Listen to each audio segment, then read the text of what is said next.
अंबरनाथमधील पाण्याच्या समस्येबाबत मजिप्राच्या अधिकाऱ्यांना दिले निवेदन। येत्या 8 दिवसात आमच्या मागण्या मान्य न झाल्यास हंडा मोर्चा काढणार। अंबरनाथ पश्चिमेकडील चिंचपाडा, नवरे पार्क, नारायण नगर, अण्णा पाटील नगर, मद्रासी कॉलनी, दोस्ती कॉलनी, पाटील कॉलनी, दीपक नगर, नालंदा नगर, कृष्णा नगर, मणिकंद सोसायटी, उलनचाल व आजूबाजूचे परिसरात गेल्या काही महिन्यांपासून पिण्याचे पाणी हे अतिशय कमी दाबाने सोडण्यात येत असून त्यामुळे परिसरातील नागरिकांना पिण्याचे पाणी मिळत नाही व त्यांना पिण्याचे पाण्याकरिता अतिशय त्रास सहन करावा लागत आहे। या संदर्भात शुक्रवारी नगरसेवक कबीर गायकवाड, मिलिंद पाटील व नगरसेविका अर्चना चरण रसाळ आदींनी महाराष्ट्र जीवन प्राधिकरणाचे कार्यकारी अभियंता मिलिंद देशपांडे यांची भेट घेऊन निवेदन दिले। आमच्या मागण्या येत्या 8 दिवसात सोडविण्यात न आल्यास 13 फेब्रुवारी रोजी MGP वर हंडा मोर्चा काढण्यात येईल असा इशाराही नगरसेवक कबीर गायकवाड, मिलिंद पाटील व नगरसेविका अर्चना चरण रसाळ यांनी दिला आहे। आश्वासन ते दरवेळेला देतच राहतात। मला असं बोलायचं आहे का हे जे MGBचे अधिकारी आहेत आणि सगळे जेवढे पण यांच्या डिपार्टमेंटचे लोक आहेत ना, यांची सगळ्यांची गेंड्याची कातडी झालेली आहे। कारण वारंवार आम्ही यांना तक्रार देऊन सुद्धा ही लोक काय आमच्या तक्रारीवरती काय अंमल करत नाही। कारण गेल्या बऱ्याच वर्षापासून आम्हाला पाण्याचा प्रॉब्लेम आहे ना इथं सहन करावा लागतो। पण आता काय आहे का इलेक्शनच्या अगोदरपर्यंत पाणी व्यवस्थित येत होता आणि इलेक्शन झाल्यानंतर अचानक पाण्याचा कमतरपणा आम्हाला जाणवायला लागलाय। आता हे यांनी कोणाची सुपारी घेऊन वाजवतात ते आम्हाला कळत नाही। पण आमच्या प्रभागामध्ये सुरळीत पाणी आला पाहिजे, कारण आमच्या प्रभागामध्ये सगळं कष्टकरी आणि काम करणारे लोक आहेत। रात्रीचे 12-12 आणि 1-1 वाजता जर हे लोक जर पाणी देत असतील तर झोपायला 3-3, 4-4 वाजतात आणि मग सकाळी उठून सगळ्यांना परत कामाला जायला लागतो। तर हा पाण्याचा जो प्रश्न आहे हा लवकरात त्वरित यांनी सोडवावा। किमान 2 तास तरी आम्हाला पाणी द्यावा आणि वेळेनुसार आम्हाला पाणी दिलं पाहिजे यांनी। अन्यथा 13 तारखेला आम्ही यांना निवेदन दिलेलं आहे।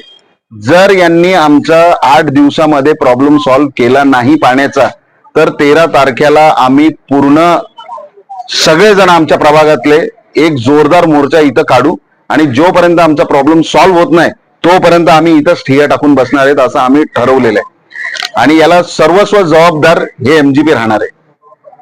गेल्या 1.5 महिन्यापासून आमच्या प्रभाग क्रमांक 3 तसंच नारायणनगर टाकीमध्ये जेवढे परिसर पाणी पुरवठा होतो, कोसगाव, कमलाकर नगर, चिंचपाडा, उलनचाल, नवरे पार्क, हा पूर्ण जो परिसर आहे याच्यात 1.5 महिन्यापासून पाण्याचा पुरवठा हा पूर्णपणे विस्कळीत झालेला आहे। पाण्याला कोणताही प्रेशर राहिलेलं नाहीये, कोणतीही वेळ राहिलेली नाहीये व पाणी 1 दिवसाआड सोडून 3-3, 4-4 दिवसानंतर पाणी लोकांना पुरवठा करतो। म्हणजे महिन्यातून जे 15 दिवस महाराष्ट्र जीवन प्राधिकरण म्हणतात त्याच्या जागी ते 8 ते 10 दिवस लोकांना पाणी पुरवठा करतोय। त्याच्यामुळे आम्ही यांना निवेदन द्यायला आलोय का जर हा पाणी पुरवठा जर तुम्ही नियमित केला नाही तर येणारी जी 13 फेब्रुवारी तारीख आहे, जो रमजान महिना आपला सुरू होत आहे, त्याच्या पहिले 13 तारखेला आम्ही महाराष्ट्र जीवन प्राधिकरणावरती हंडा मोर्चा घेऊन येणार आहोत आणि हे जे अधिकारी इथे शांतपणे बसलेले आहेत यांना कुठेतरी आम्ही त्यांची जागा दाखवू। 13 तारखेला आम्ही आमच्या सगळ्या नागरिकांसकट आम्ही ह्या महाराष्ट्र जीवन प्राधिकरणावरती मोर्चा घेऊन येणार आहोत। सर्वप्रथम तर मी एवढंच बोलेल, कारण की 1.5 ते 2 महिने झाले आमचं इलेक्शन होऊन आणि इलेक्शनच्या वेळेस आम्ही लोकांना खूप असे गोष्टीचे वादे केले होते, तुम्हाला पाणी देऊ, तुमचा रस्ता बनवू। पण आमच्या महिलांचं एकच म्हणणं होतं का आम्हाला रस्ता नाही उशिरा भेटला तरी चालेल, पण आम्हाला पाणी पहिला द्या।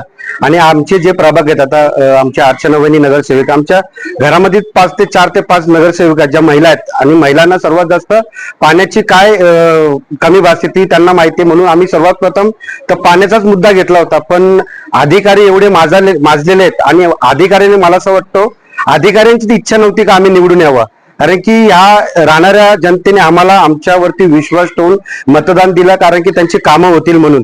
पण यांच्या काहीतरी पोटामध्ये दुखतंय असं वाटतं, कारण की या अधिकाऱ्यांच्या मागे काहीतरी वेगळी शक्ती आहे।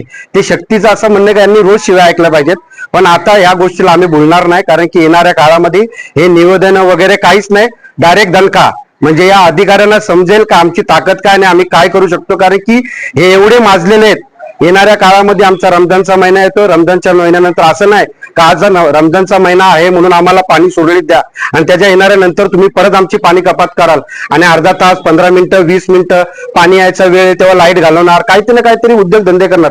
पण आम्ही कुठे थांबणार नाही. जसा रमजान महिना स्टार्ट होतोय त्याच्या पूर्वीपासून, जसा यांनी 13 तारीख दिली नाही तर मी 10 तारखेलाच माझ्या पद्धतीमध्ये मी मोर्चा आणणार होतो आणि इतिहास घडवला असता का अंबरनाथ शहरामध्ये असा काय मोर्चा होतो. कारण एमजीपीला मी येणाऱ्या 13 तारखेपासून 13 तारखे जसं यांनी आपण तारीख दिली का 13 तारखेपासून आमचं सुरळीत करा. 14 तारखेपासून जर आमचा पाणी सुरळीत नाही आला तर तुम्ही 14 तारखेला एवढा मोठा टाळा मी स्वतःच या एमजीपीला लावणार. कारण की इथं बसून काहीच उपयोग नाही. आम्ही बिन पाण्याचं मरतोय. यांना काय घेणं देणं नाही. आमची महिला रात्रभर जागते, सकाळी त्यांना कामाला जायचं असतं, घरात काम करायचं असतं, टिफिन बनवायचा असतो. सगळी सिस्टीम आमच्या महिलांची एमजीपीचे अधिकारी बिघडतात. म्हणून आमची एकच मागणी आहे की सुरळीत तुम्ही येणाऱ्या 14 तारखेपासून व्यवस्थित पाणी द्या. 14 तारीख अजून 7 दिवस आहे, 6 दिवस आहे, पण उद्यापासूनच जर तुम्ही शहाणे असाल म्हणजे व्यवस्थित शिकलेले असाल तर तुम्ही उद्यापासून आम्हाला सुरळीत पाणी द्या. नाहीतर येणाऱ्या 10 तारखेपासून तुम्हाला तुमची जागा दाखवणार, त्याच्यावरती आमच्यावरती गुन्हे दाखल झाले तरी आम्ही ते गुन्हे घ्यायला तयार आहे. पण तुम्हाला आम्ही सोडणार नाही. कुठेतरी न्यायाची भूमिका ठेवा, समान हक्क द्या. तुम्ही ईस्ट आणि वेस्ट असं दोन्ही दुगाभाव करू नका. समान दोघांना न्याय द्या आणि पाणी सुरळीत सोडा. नाहीतर मग वेस्ट ची काय भूमिका असेल येणाऱ्या 10 तारखेनंतर तुम्हाला दिसेल. एवढंच सांगेल. हम लोग इस मुद्दे में आए हैं, जैसे कि अभी हमारे यहाँ इलेक्शन हुआ, हाल ही में इलेक्शन हुआ है। इलेक्शन से पहले ऐसा था कि पानी का प्रेशर अच्छा सा आ रहा था और पानी भी हर एरिया में अच्छी तरह से मिल रहा था। जैसे ही इलेक्शन हो जाता है उसके बाद हमारे एरिया में जैसे कि चिंचपाड़ा हुआ, अन्ना पाटिल नगर हुआ, न्यू कॉलोनी, दीपक नगर, इस इलाके नौरे पार्क जैसे ऐसे अन्य इलाकों में पानी की जो प्रेशर है वो बहुत ही कम हो रहा है और ऐसी इतनी लीकेजेस है रोड पे, तो इनकी वहां पे ध्यान क्यों नहीं जाती है? इनकी ध्यान जाना चाहिए ना। और जो हमारा एरिया का प्रेशर है वहां पे बिल्कुल पानी नहीं है। जो अन्य एरिया है वहां पर तो बहुत ज्यादा फोर्स में देते हैं, 2-3 टाइम पानी देते हैं और हमारा एरिया ऐसा है कि एक दिन आड़ के नाम पे 3-4 दिन आड़ हो जाता है और रात के ऐसे होता है कि पानी का कोई फिक्स टाइम नहीं है। पानी का जो है लाइक उन लोग के जो मन में आया 12:30 बजे, 12 बजे, 1 बजे ऐसे टाइम दिया जाता है पानी का कि वो लोग पानी देते हैं। और इस टाइम में आप ही बताइए कि हम लोग पानी भरे, सोए या काम पे जाए। जो वर्किंग वुमेन है वो तो बिल्कुल पानी नहीं भर सकते और उनका जो टाइमिंग है वो प्रॉपरली फिक्स टाइमिंग नहीं है कि कोई भी टाइम देते हैं और 15 मिनट पहले मैसेज दिया जाता है कि आपको सो एंड सो टाइम में पानी आएगा। तो हम लोग अगर आउट ऑफ कहीं होगा तो वहां से भागते हुए कैसे आए पानी भरने के लिए? हमारा जो मसला है वो हमारे लिए जल्द से जल्द कबीर दादा जो है और चरण दादा जो है इनके माध्यम से हमारा जो मसला है वो हल होगा, ये हमारी अपेक्षा है। पाण्याचा खूप वर्षांपासून प्रॉब्लेम आहे. तर नवरे पार्क, नालंदा नगर जसे यांनी सांगितले भरपूर एरिया आहेत. चरणदादा बरोबर आम्ही आधी पण 2-3 वेळा येऊन गेलेलो आहेत या पाण्यासाठीच. पाण्याचं एक तर टायमिंग ते फिक्स ठेवत नाही आणि दुसरं म्हणजे पाणी वाढवूनच देत नाही, कधीच नाही. इलेक्शनच्या आधी व्यवस्थित पाणी येत होतं, त्यानंतर इलेक्शन संपले आणि आमचे प्रॉब्लेम परत चालू झाले. त्यासाठी आम्ही परत चरणदादा बरोबर आलो. त्यांना एक निवेदन दिलंय की आम्हाला पाणी वेळेवर यावं, मेसेज प्रॉपर दिला जावा आणि एक दिवस अडका होईना पण प्रत्येकाला पाणी भेटलं पाहिजे. ईस्ट मध्ये वेगळं आणि वेस्ट मध्ये असं नाही करायला पाहिजे आणि सगळ्यांना सारखं पाणी वाटलं पाहिजे. हे निवेदन घेऊन आम्ही त्यांच्याकडे आलो.